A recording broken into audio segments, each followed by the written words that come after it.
Could you dance with me? My ex is watching. The waitress said, unaware. He was the Mafia boss. The music in the velvet-draped lounge was a low, seductive hum, completely at odds with the frantic racing of Ariana's heart. Her fingers trembled against the polished mahogany of the bar, the heavy silver serving tray suddenly feeling like an anchor threatening to pull her under. Across the room, her ex was smirking, his arm draped possessively around a woman who looked exactly like the one he'd sworn he wasn't texting. Desperation clawed at Ariana's throat as he pointed her out, laughing. She turned blindly to the nearest patron, a solitary man seated in the shadows, radiating a terrifying stillness in his tailored midnight blue suit. Please, she whispered, her voice fracturing. Could you dance with me? My ex is watching. The lounge, known to the city's elite as the Obsidian Room, was a sanctuary of dim amber lighting, crystal chandeliers that wept, fractured rainbows across the ceiling, and the quiet murmur of wealth. Ariana had worked here for 6 months, navigating the complex ecosystem of politicians, celebrities, and old money with a practiced, invisible grace. Tonight, however, her invisibility had been shattered. Marcus had found her. He hadn't just come to drink. He had come to make a point, bringing the very woman who had catalyzed their toxic, explosive breakup only weeks prior. Ariana stood paralyzed by the service station. The silver tray in her hands, laden with empty crystal tumblers, rattled softly, a treacherous betrayal of her crumbling composure. She could feel Marcus's eyes on her, heavy and malicious, scraping against her skin like rusted metal. He was whispering into his new companion's ear, his gaze locked on Ariana, waiting for the inevitable moment she would break, drop the tray, or flee in tears. It was a cruel game he had played for years, systematically dismantling her confidence piece by piece. She couldn't let him win tonight. She couldn't let him see the sheer terror and humiliation drowning her. In a moment of pure, blinding panic, she turned away from the mocking glare and faced the darkest corner of the lounge. A man sat there alone in a leather wingback chair. He had been there for over an hour, ordering nothing but a single glass of neat bourbon that he had barely touched. He was a study in stillness, a sharp silhouette against the crimson wallpaper.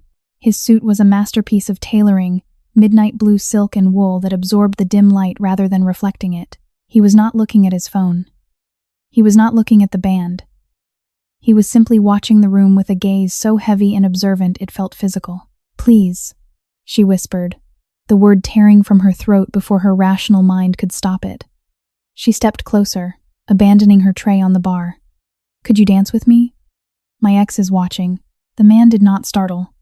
He didn't blink in surprise. He slowly turned his head, his eyes catching the amber light. They were a striking, piercing gray, the color of a winter sky right before a blizzard. He looked at her flushed cheeks, the panicked, rapid rise and fall of her chest beneath her crisp white uniform blouse. And then, with a slow, deliberate tilt of his head, he shifted his gaze across the room to where Marcus was sitting. Ariana held her breath. The silence stretching between them felt infinite, thick with the scent of expensive cedar cologne and the sharp bite of his bourbon. She prepared herself for the rejection, for a scoff, or a polite dismissal. She was a waitress stepping wildly out of line, interrupting a patron who clearly valued his solitude. Instead, the man stood. He moved with a fluid, silent grace that belied his broad, commanding frame. He was significantly taller than she was, towering over her with an imposing presence that suddenly made the entire crowded lounge feel agonizingly small. He didn't say a word as he raised his right hand, offering it to her. His fingers were long, the knuckles bearing faint, pale scars that stood out against his olive skin. Ariana stared at his hand for a fraction of a second, her heart hammering violently against her ribs. Slowly, tentatively, she placed her trembling hand in his. His grip was firm, warm, and entirely steady. It was the grip of a man who was absolutely certain of his place in the universe. He led her toward the small, polished mahogany dance floor near the jazz trio. The journey felt surreal. Ariana was acutely aware of the shift in the room's atmosphere. The Obsidian Room was not a place where patrons casually danced with the staff, yet as they moved through the tables, the usual chatter seemed to drop an octave. People parted for him instinctively, averting their eyes with a strange, unspoken deference that Ariana, in her panicked state, barely registered. When they reached the center of the floor, he turned to face her. The jazz band was playing a slow, mournful saxophone melody. He placed his right hand firmly on the small of her back, his touch surprisingly gentle despite the rigid tension in his frame. He drew her closer, not close enough to be inappropriate, but close enough that she could feel the steady, unbothered rhythm of his breathing. "Breathe," he commanded. His voice was a low, resonant baritone, a sound that rumbled in the space between them. It wasn't a request. It was a directive, delivered with an authority that left no room for disobedience. Ariana inhaled sharply, the scent of bergamot and wood smoke filling her lungs. "I'm sorry," she stammered, her voice shaking. "I know I shouldn't have asked. It's wildly unprofessional. I could lose my job." But he was staring, and I just— "Quiet," the man said softly. He didn't sound angry. He guided her into a slow, sweeping turn, his movements perfectly synchronized with the lazy tempo of the jazz trio. "You asked for a dance. Let us dance. Do not look at him. Look at me." Ariana forced her eyes up, meeting that piercing, glacial stare. Up close, his face was sharply angled, handsome but hardened, etched with lines of profound responsibility and a quiet, simmering danger that she couldn't quite put her finger on. "He is trying to humiliate you," the man stated flatly, his voice carrying only to her ears over the music. "A man who derives pleasure from the fear of a woman is not a man at all. He is a coward." "You don't know him," Ariana whispered, a fresh wave of anxiety crashing over her. "Marcus. He doesn't let things go. He ruins things. He's ruining my sanctuary here just by breathing the air." "Marcus," the man repeated, testing the name on his tongue as if deciding how to dispose of it. His hand pressed slightly firmer against her spine, guiding her through another graceful pivot. As they turned, Ariana caught a fleeting glimpse of her ex over the stranger's broad shoulder. Marcus had stopped laughing. The smug smirk had vanished, replaced by a dark, confused scowl. He was gripping his drink tightly, staring at the dance floor with a mixture of disbelief and mounting anger. "He is looking at us," Ariana choked out, her step faltering slightly. The man effortlessly compensated for her stumble, holding her upright. "Good," he murmured, his tone dropping to a terrifying, absolute calm. "Let him look. Let him see exactly what he cannot touch." He spun her gently, pulling her just a fraction closer. "Tell me your name." "Ariana," she breathed. "Ariana," he said, the syllables softening slightly in his deep voice. "My name is Bo, and for the duration of this song, you belong to nothing but the music and this floor. Do you understand?" Ariana nodded, mesmerized by the sheer, immovable confidence radiating from him. The panic that had been suffocating her began to recede, replaced by a strange, hypnotic sense of security. Here, anchored by this mysterious stranger in the midnight suit, Marcus's toxic gravity suddenly seemed incredibly weak. Bo guided her across the floor, a phantom moving through the dim light, hiding a truth she could not yet comprehend. The final, mournful note of the saxophone hung in the dimly lit air of the obsidian room, vibrating through the floorboards before fading into the ambient clinking of crystal and low murmurs. Bo slowed their steps, bringing them to a smooth, dignified halt. He did not immediately release her.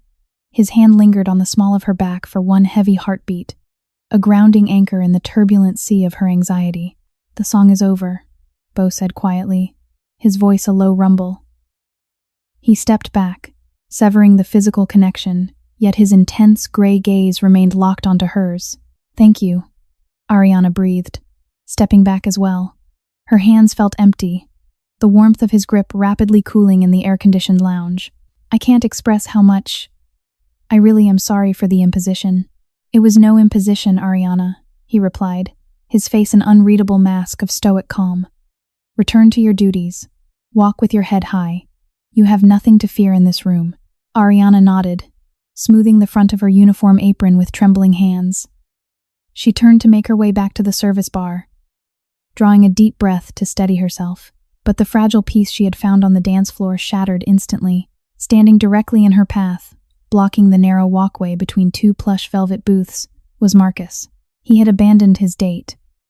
His face was flushed, a dark, ugly red creeping up his neck. The veins in his temples throbbed, a clear indicator of the explosive rage he usually reserved for behind closed doors, now spilling out into the elegant public space. He smelled strongly of gin and sour aggression. "What the hell was that, Ari?" Marcus hissed, his voice low but dripping with venom.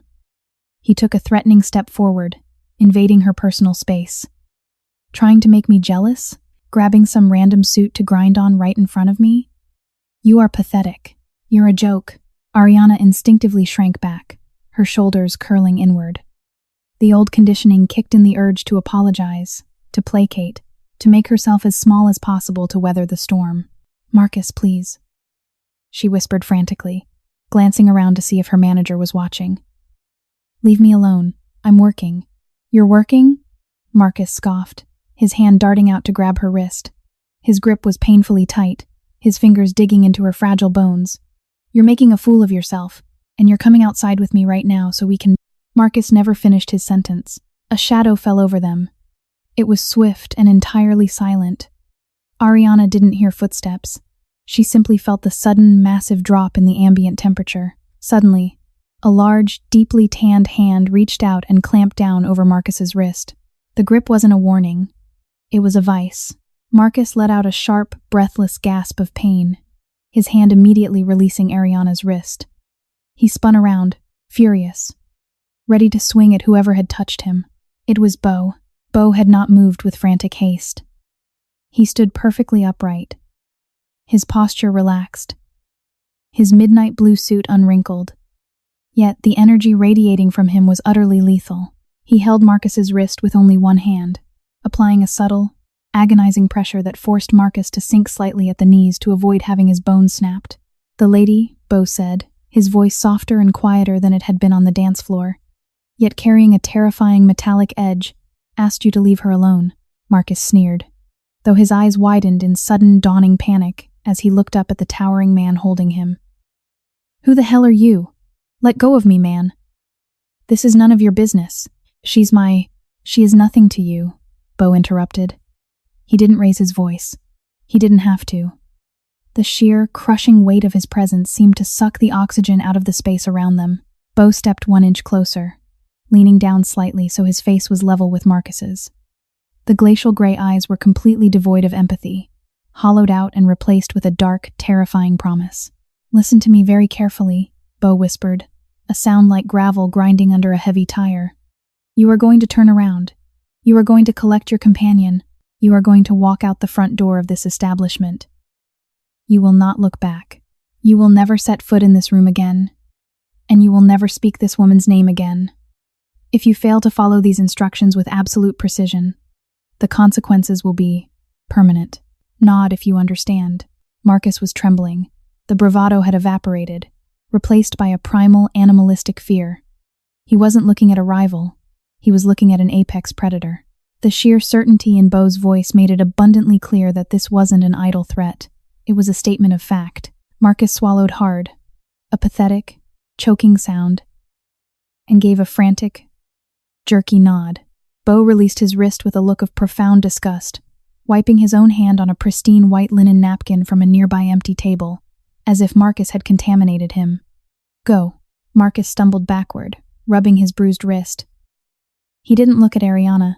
He turned and practically sprinted toward his booth, grabbed his bewildered date by the elbow, and hurried toward the velvet-draped exit, disappearing into the neon-lit city night. Ariana stood frozen, her chest heaving, staring at the empty space where her nightmare had been standing seconds before. She looked up at Beau. The terrifying aura that had surrounded him vanished the instant he turned back to her. His features softened, returning to the stoic, quiet patron she had first approached. "Are you harmed?" Beau asked, his eyes dropping to her wrist where a faint red mark was already blooming. "No," Ariana said, her voice breathy and fragile. "No. I'm okay." "How did you do that?" He never backs down. He never listens. Beau reached into his breast pocket and produced a sleek, black leather wallet. He extracted a crisp $100 bill and laid it on the edge of the nearest table. "Bullies," Beau said smoothly, "only understand the language of greater force. It is a primitive dialect, but highly effective." He reached into his pocket again and pulled out a heavy, matte black business card, offering it to her. It had no name, no company logo, only a phone number embossed in silver. My car is parked in the rear alley. A black sedan, Bo instructed. My driver's name is Elias. When your shift ends, you will go to him. He will ensure you arrive home safely tonight. I can't ask you to do that, Ariana protested, entirely overwhelmed. You've already done too much. I take the subway, it's fine. The subway is not fine tonight, Bo countered, his tone leaving absolutely zero room for negotiation. The man you call Marcus is a coward. But cowards are unpredictable when their pride is injured. You will take the car, Ariana. It is not a request. Before she could argue further, before she could even process the magnitude of what had just transpired, Bo turned and walked toward the exit. He moved silently, a king leaving his court, the patrons of the obsidian room automatically parting to clear his path. Ariana stood clutching the heavy black card, the silver numbers catching the light, feeling as though she had just been dragged from the path of a speeding train by a ghost. 3 days had passed since the night at the obsidian room. 3 days of an eerie, heavy silence. Marcus had not called. He had not texted. He had not shown up to hover across the street from her apartment building, a tactic he frequently employed to remind her he was always watching. The silence should have been a relief. But to Ariana, it felt like the suffocating stillness before a hurricane. She knew Marcus's patterns. A public humiliation like the one Bo had handed him required a spectacular retaliation. She was just waiting for the other shoe to drop. It dropped on a Tuesday night at 2 a.m., in the form of a torrential, freezing downpour. Ariana's shift had run late due to a private party in the VIP section. Exhausted, her feet aching in her sensible black shoes, she had finally clocked out and trudged 3 blocks in the pouring rain to the dimly lit overflow parking garage where she kept her battered 10-year-old sedan. She pressed the unlock button on her key fob, the lights flashing weakly in the gloom. As she approached the driver's side, she stopped cold. The car was leaning heavily to the left. Ariana knelt in the puddles, the icy rain immediately soaking through her thin wool coat. Both the front and rear driver's side tires were completely flat. Upon closer inspection, illuminated by the harsh orange glow of the single working sodium street lamp, she saw the brutal slashes in the rubber sidewalls. It wasn't an accident. They had been gutted with a hunting knife.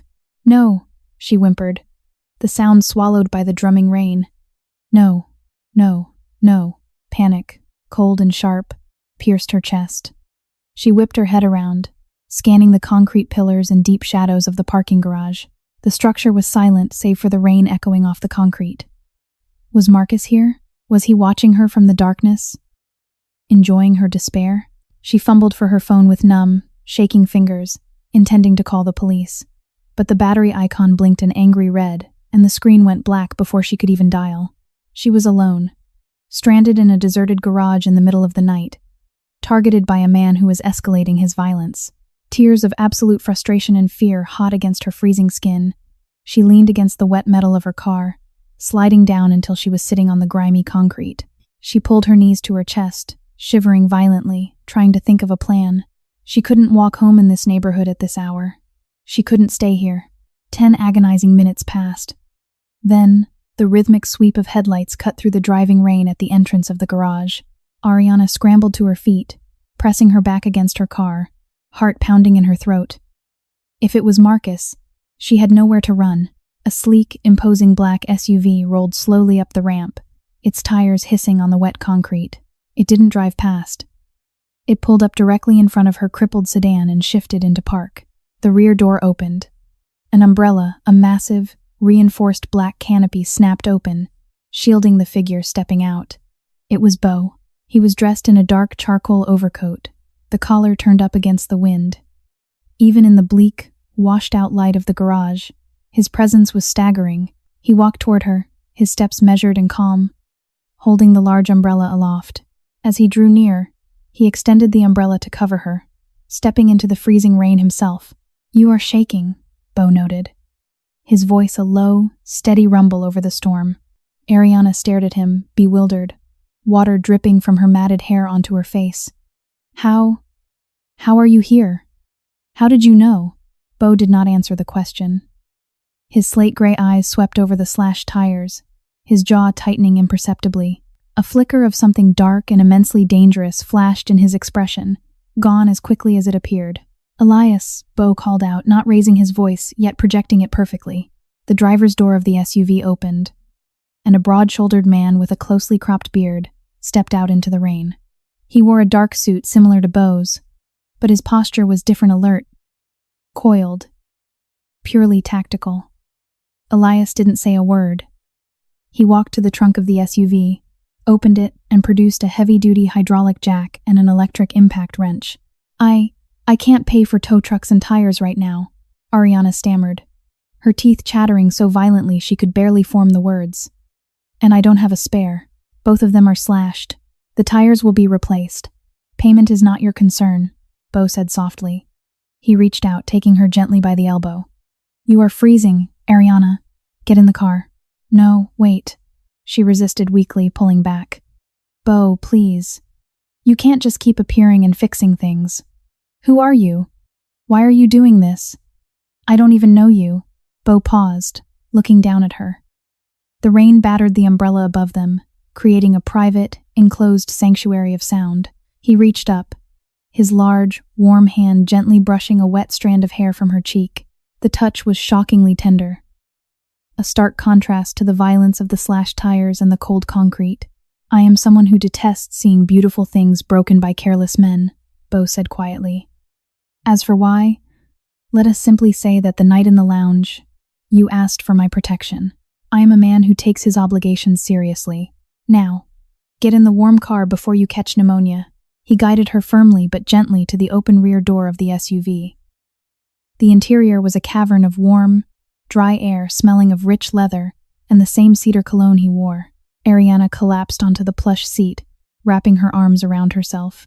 Bo slid in beside her, closing the door and sealing out the storm. Outside, in the driving rain, Elias worked with terrifying efficiency. It took him less than 10 minutes to mount 2 brand new tires. Tires that had inexplicably been waiting in the back of Bo's SUV onto her car. "He's destroying my life," Ariana whispered into the quiet luxury of the cabin, staring blankly out the tinted window at her car. "Marcus, he's not going to stop. He's trying to show me that nowhere is safe." Bo sat perfectly still beside her. He didn't look at her. He looked straight ahead at the rain lashing against the windshield. When he spoke, his voice was void of emotion, yet entirely chilling in its absolute certainty. "He is incorrect," Bo stated smoothly. "There are places he cannot reach, and he is about to learn that lesson." Ariana turned to look at his profile, illuminated by the dashboard lights. The handsome, stoic face suddenly looked like it was carved from granite. She felt a profound sense of safety washing over her, but beneath it, a tiny, sharp needle of apprehension. She was beginning to realize that the man sitting beside her wasn't just wealthy or confident. He possessed a kind of power that operated far outside the bounds of the world she knew. The next afternoon, the storm had broken, leaving the city washed clean and glistening under a cold, bright sun. Ariana stood on the sidewalk in the city's financial district, clutching the heavy black umbrella Bo had left with her the night before. She had insisted on returning it, needing an excuse to see him in the daylight, to prove to herself that the events of the past few days weren't some surreal, terrifying dream. She checked the address on the matte black card. It led her to a towering skyscraper of dark, reflective glass. There was no company directory in the lobby. Only a sleek security desk, manned by 2 men in dark suits who looked more like private military contractors than concierges. "I'm here to see Bo," Ariana said tentatively to the man at the desk. "I don't know his last name. He gave me this card." The guard glanced at the silver-embossed numbers on the card, his expression instantly shifting from bored indifference to sharp respect. "Take the private elevator on the right, miss. Top floor. I will announce you." Ariana stepped into the elevator, which lacked any buttons. It ascended swiftly and silently, her stomach dropping with the rapid elevation. When the doors slid open, she stepped out into a massive, breathtaking penthouse suite. Floor-to-ceiling windows offered a panoramic view of the sprawling city below. The decor was minimalist and stark black marble, dark woods, and abstract, violent splatters of modern art on the walls. The floor was unnervingly quiet. She walked softly across the plush carpet, following the low murmur of voices echoing from a set of heavy, double oak doors that were left slightly ajar. As she approached, intending to knock, the words spoken inside paralyzed her. "The port shipments are locked down, boss." A gruff voice was saying, "The Russians are pushing back on the northern territory boundaries. They clipped 2 of our runners last night to send a message." Ariana froze, the heavy umbrella slipping slightly in her grasp. "Runners? Territory? The Russians are testing the fence," Beau's voice replied. It was the same deep, resonant baritone she knew, but the tone was entirely alien. It was devoid of the quiet warmth he had shown her. It was cold, calculating, and dripping with an authority that commanded absolute obedience. "They mistake my recent patience for weakness. We will correct this misunderstanding tonight." "Elias." "Yes, boss," Elias's voice answered. "Take a crew to the northern docks. Burn the warehouse on Pier 4. Do not touch their product, simply destroy the infrastructure. Let them know the fire was a courtesy warning. If they step over the line again, we will not burn buildings. We will burn them." Ariana stopped breathing. The blood rushed from her face, leaving her dizzy and lightheaded. "Burn the warehouse, boss." The fragments of the puzzle slammed together with sickening force. The tailored suits, the silent, efficient men, the absolute fear he had instilled in Marcus with just a look, the ability to produce tires in the middle of the night. He wasn't a CEO. He wasn't a hedge fund manager. Beau was the head of a syndicate. A mafia boss. Her hands began to shake uncontrollably. The heavy black umbrella slipped from her numb fingers, hitting the marble floor with a sharp, echoing crack that sounded like a gunshot in the silent penthouse. The voices inside the office stopped instantly. A terrifying silence stretched out. Ariana turned to run, to flee back to the elevator, but before she could take a single step, the heavy oak doors swung open wide. Beau stood in the doorway. He had removed his suit jacket, his white dress shirt rolled up at the forearms, revealing intricate, dark tattoos winding up his skin, disappearing beneath the sleeves. His slate-gray eyes locked onto her. For a fraction of a second, surprise flickered across his face, quickly replaced by a profound, heavy resignation. He knew she had heard. Behind him, Ariana could see Elias and 3 other heavily armed men, all staring at her with cold, calculating eyes. "Ariana," Beau said quietly. He did not move toward her. He stayed perfectly still, as if approaching a wild, frightened animal he didn't want to spook. "You," Ariana stammered, backing away, her heel catching on the edge of the carpet. You're a criminal. You hurt people." "I am many things," Beau replied, his voice painfully gentle, a jarring contrast to the brutal orders he had just issued. "But I have never lied to you, and I have never hurt an innocent person."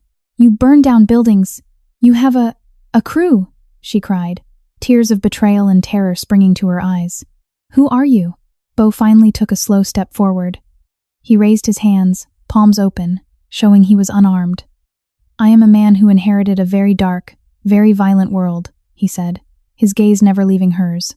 "I control the violence to maintain order. If I were not sitting in that chair, the men who would take my place would drown this city in blood." He took another step, closing the distance between them. Ariana wanted to run, her survival instinct screaming at her, but his eyes held her pinned to the spot. There was a desperate plea beneath his stoic exterior, a silent begging for her to understand. "The world you live in, Ariana, the light and the normal, it exists because men like me stand in the shadows and keep the true monsters at bay," Beau murmured, stopping just an arm's length away. "I did not want you to see this side of my life. I wanted to keep you separate, protected." "Why?" she whispered, a tear escaping and tracking down her pale cheek. "Why do you care about a waitress? I'm nothing to you." Beau slowly reached out, his knuckles brushing lightly against her wet cheek, wiping the tear away. The touch sent a violent shiver down her spine, a mixture of fear and an undeniable magnetic pull. "Because," Beau said, his voice dropping to a raw, ragged whisper, "in a life filled with darkness, betrayal, and blood, watching you on that dance floor, you were the first truly beautiful, pure thing I have seen in a very long time. You are not nothing, Ariana. To me, you are the only light left." The revelation in the penthouse had left Ariana in a state of fractured reality. She had fled the building shortly after, despite Beau's gentle attempts to keep her there. She needed space.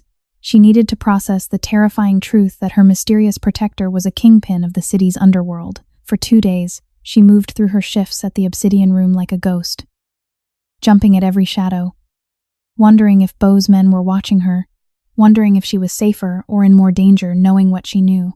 She decided to pull away entirely. She ignored the black sedan that she spotted idling half a block from her apartment. She was determined to handle her life and Marcus on her own. She could not invite the Mafia into her mess. It was a fatal miscalculation. Thursday night, the kitchen at the lounge was overwhelmed, and Ariana was tasked with taking out the heavy glass recycling bins to the rear alley. The alley was a narrow, claustrophobic corridor of brick and dumpsters, dimly lit by a single flickering fluorescent bulb buzzing above the heavy steel service door. She pushed the rolling bin out into the damp night air. The heavy door swung shut behind her with a definitive click, automatically locking. She would need her keycard to get back inside. As she wrestled the heavy bin toward the larger dumpsters, a shadow detached itself from the wall near the street exit. "Thought you could just ignore me, Ari?" Ariana froze, the glass bottles in the bin clinking together like a warning chime. Marcus stepped under the flickering light. He looked entirely unhinged. He was unshaven, his eyes bloodshot and wild with a desperate, manic energy. The humiliation Beau had subjected him to had festered and rotted into pure, explosive obsession. "Marcus, please," Ariana said, her voice trembling. She instinctively backed up until her shoulders hit the cold brick wall. "I'm at work. You can't be here." "I can be wherever I want," Marcus roared, the sudden volume echoing violently in the enclosed alley. He lunged forward, closing the distance in 3 long strides. He slammed his hands against the brick wall on either side of her head, caging her in. He smelled of stale alcohol and pure malice. "You think you're untouchable now?" He spat, his face inches from hers. "Because you found some rich suit to play your bodyguard? I slashed your tires to show you he can't be everywhere. He's not here now, is he, Ari? It's just you and me." "Let me go," she screamed, shoving hard against his chest.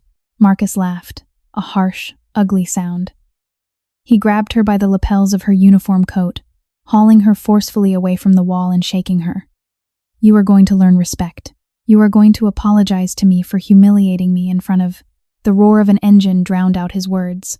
At the mouth of the alley, high beams engaged, blindingly bright, cutting through the darkness like physical blades. 2 massive black SUVs aggressively swerved into the narrow entrance, their tires shrieking against the pavement, completely blocking off the street. Marcus froze, dropping his hands from her coat, shielding his eyes from the blinding glare. "Hey, you can't park there," he yelled, squinting into the light. The doors of the SUVs opened in perfect, terrifying unison. 6 men stepped out into the blinding backlighting. They moved with silent, synchronized precision, forming a solid wall across the alley entrance. They were not holding weapons, but the way their hands rested casually near their jackets communicated a lethal readiness. From the center of the formation, a final figure emerged. Beau walked slowly down the center of the alley. The backlighting cast his face in deep shadow, turning him into a towering silhouette of absolute impending violence. The air in the alley seemed to plummet 10 degrees. The silence that fell over the scene was heavier and more terrifying than any scream. Marcus began to slowly back away from Ariana, his earlier bravado shattering like fragile glass. He recognized the silhouette. He recognized the terrifying stillness. Beau stopped 10 feet away. He didn't look at Marcus. He looked only at Ariana. His eyes swept over her disheveled hair, the panicked rise and fall of her chest, and the way she was pressed desperately against the brick wall. When he finally turned his gaze to Marcus, the raw, unadulterated fury radiating from Beau was a physical force. "I gave you a directive," Beau said. His voice was not a yell. It was a soft, deadly whisper that carried effortlessly down the alley. "I told you that if you ever spoke her name again, the consequences would be permanent. You chose to test my word. Listen, man," Marcus stammered, his voice cracking, backing up until he hit a dumpster. We have history. We were just talking. It's a domestic thing. You don't need to." Beau raised a single finger. The motion was minuscule, but it silenced Marcus instantly. "Elias," Beau said calmly. Elias stepped forward from the line of men. He didn't run. He walked briskly toward Marcus. Marcus turned to flee down the other end of the alley. But two more men had already materialized from the shadows at the far end, cutting off all escape. "No, wait, please!" Marcus shrieked, pressing himself into the corner, raising his hands in a pathetic surrender. Beau turned to Ariana, stepping between her and the impending violence. He gently took her shoulders, turning her away from Marcus so she was facing him. He used his broad body to block her view of what was happening behind him. "Do not look," Beau commanded softly, his thumbs gently stroking her tense shoulders. "Look at me, Ariana." Only at me.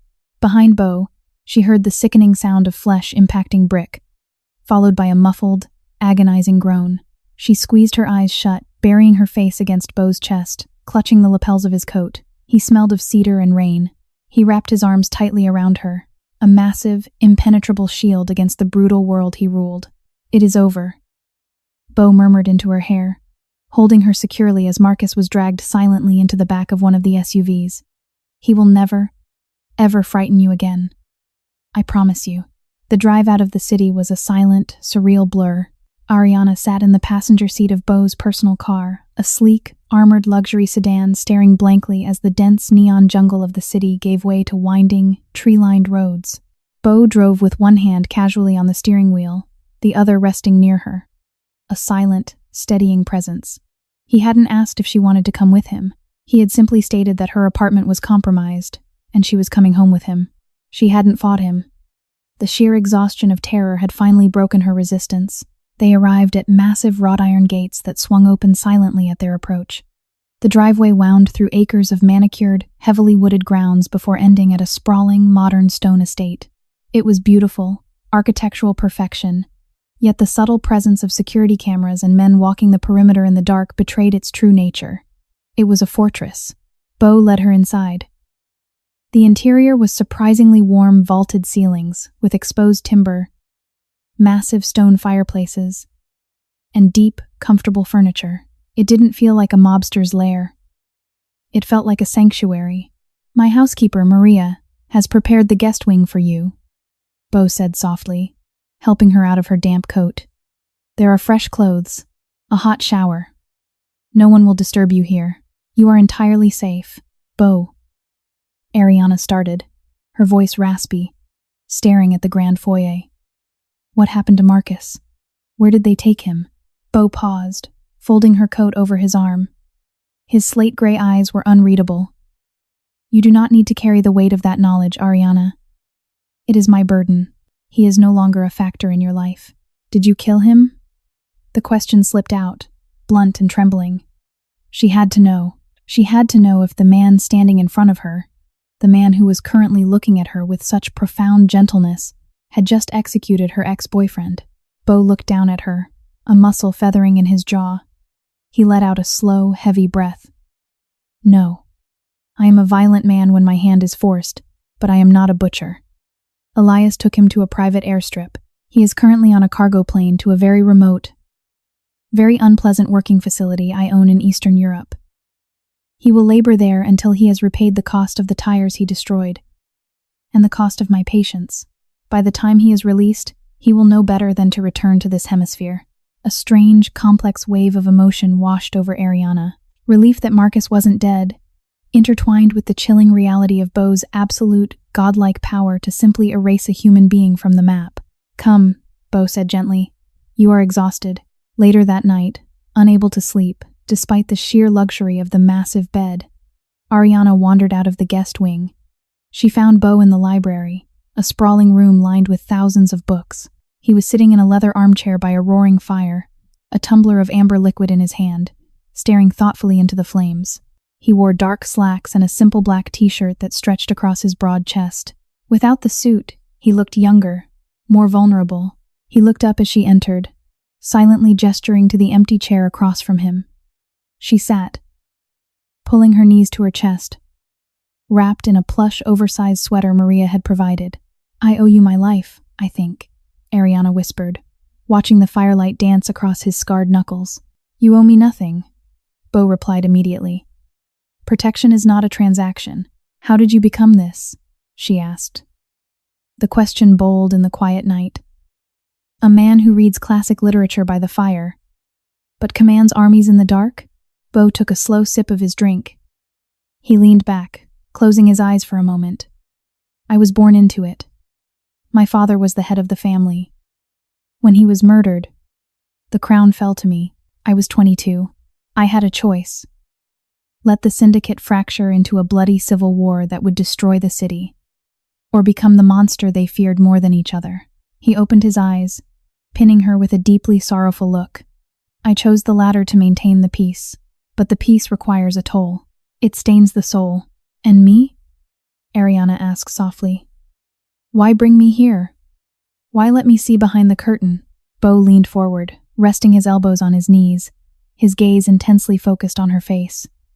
Because for the first time in a decade, I wanted to step out of the dark. When you asked me to dance, you didn't see the boss. You didn't see the power, or the blood, or the fear. You just saw a man. You asked me to protect you. And in doing so, you gave me a purpose that was entirely pure. He reached across the space between them, his fingertips gently resting against her ankle over the thick wool socks.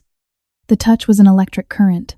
I am a dangerous man, Ariana, Bo whispered, his voice laced with a desperate vulnerability. My world is cold. But since you walked into it, I have felt nothing but warmth. I brought you here because I could not bear the thought of letting you walk back into the cold alone. Ariana spent 3 days within the fortified walls of Bo's estate. It was a surreal existence, suspended in time. She woke to sunlight streaming over acres of private forest, ate meals prepared by a silent, smiling staff, and spent hours in the library or walking the heavily guarded gardens. During the day, Bo conducted his business behind the closed oak doors of his study. She saw Elias come and go, faces grim, carrying thick dossiers. She heard the muted, heavy thud of helicopters landing on the far side of the property. The brutal machinery of his empire operated continuously, just beneath the serene surface of the estate. But in the evenings, Bo belonged entirely to her. They would walk the grounds at twilight, the crisp air biting at their cheeks, while his security detail hung back in the shadows. Invisible but ever-present, he asked her about her childhood, her dreams before Marcus had crushed them, her passion for photography that she had abandoned to pay rent. He listened with an intensity that made her feel like she was the most important thing in the world. He remembered every detail, every passing thought she voiced.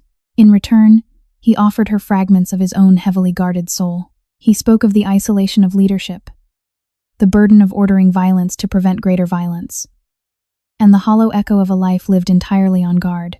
Ariana realized with a profound, aching clarity that despite his immense power, Bo was the loneliest man she had ever met. On the 4th evening, the fragile peace of the estate was pierced by a quiet tension. Elias had arrived at dinner, leaning down to whisper something urgently into Bo's ear. Bo's expression instantly hardened into the glacial mask of the syndicate boss. He excused himself abruptly, leaving his meal half-finished. Ariana waited in the library, pacing in front of the dying fire.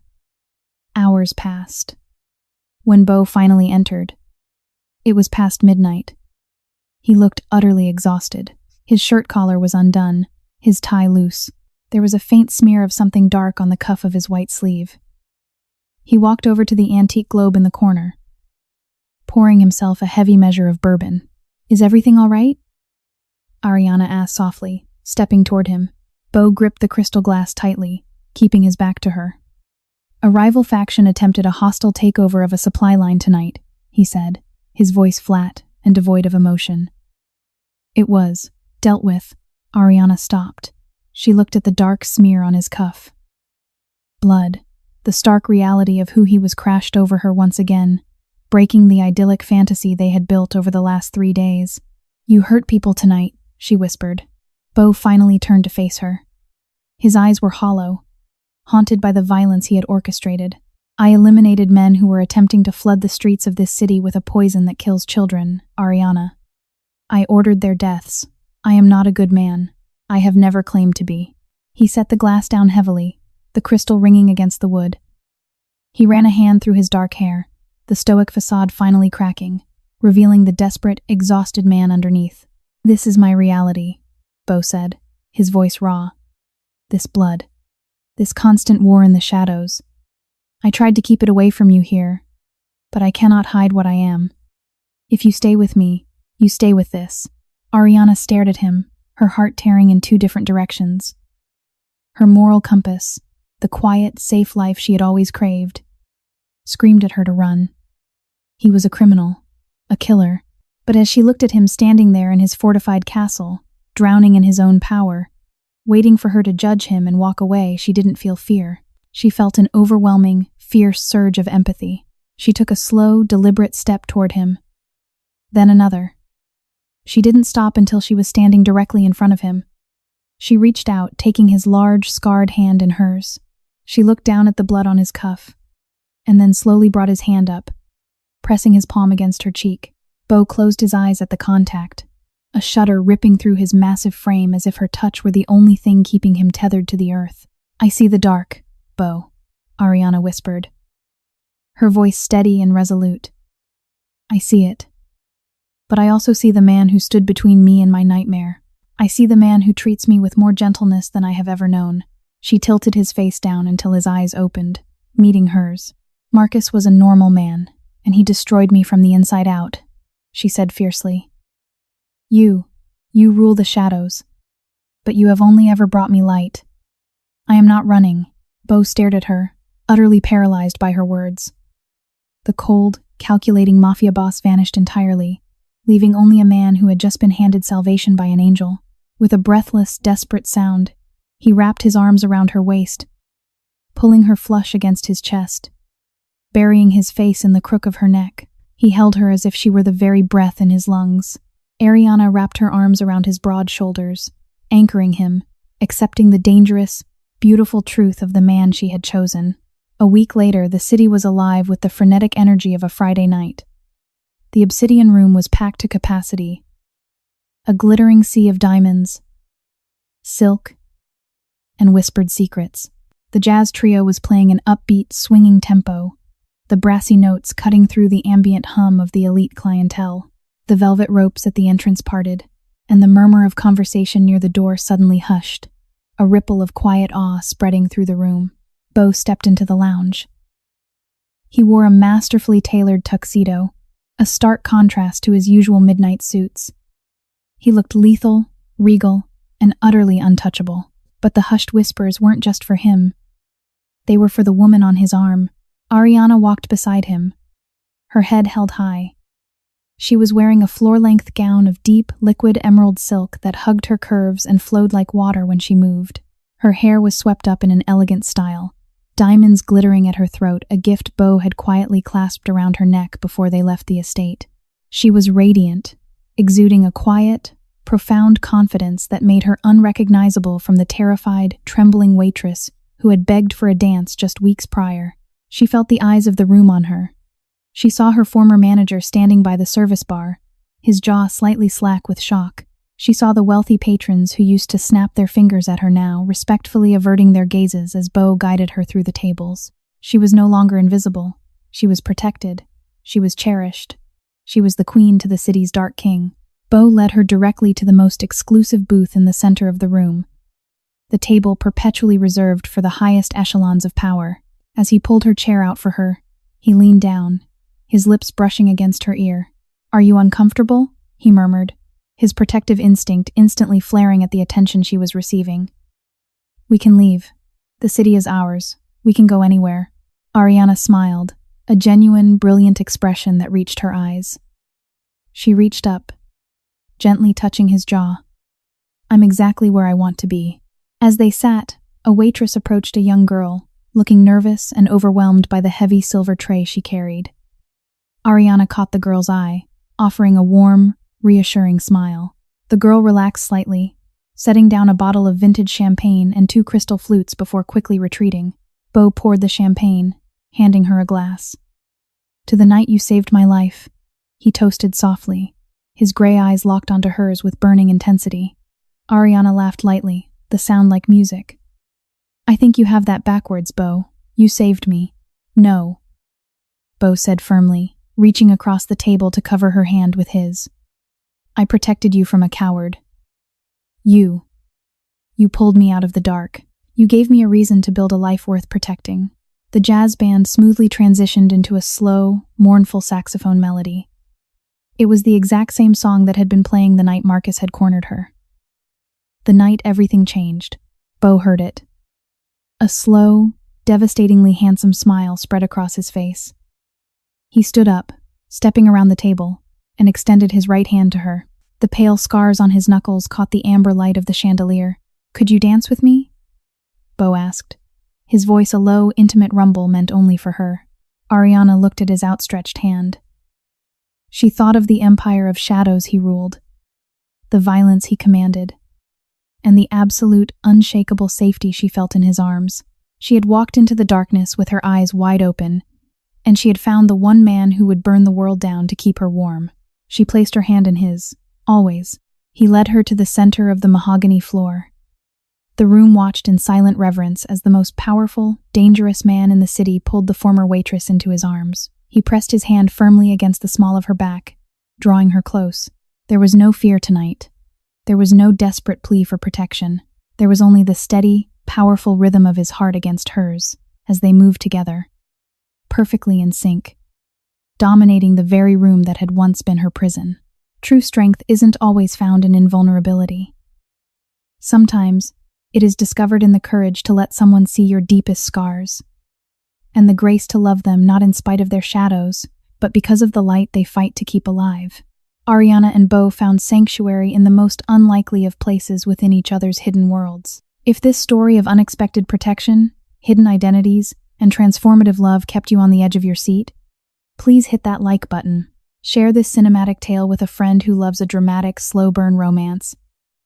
And don't forget to subscribe to the channel for more immersive, emotionally intense stories every single week.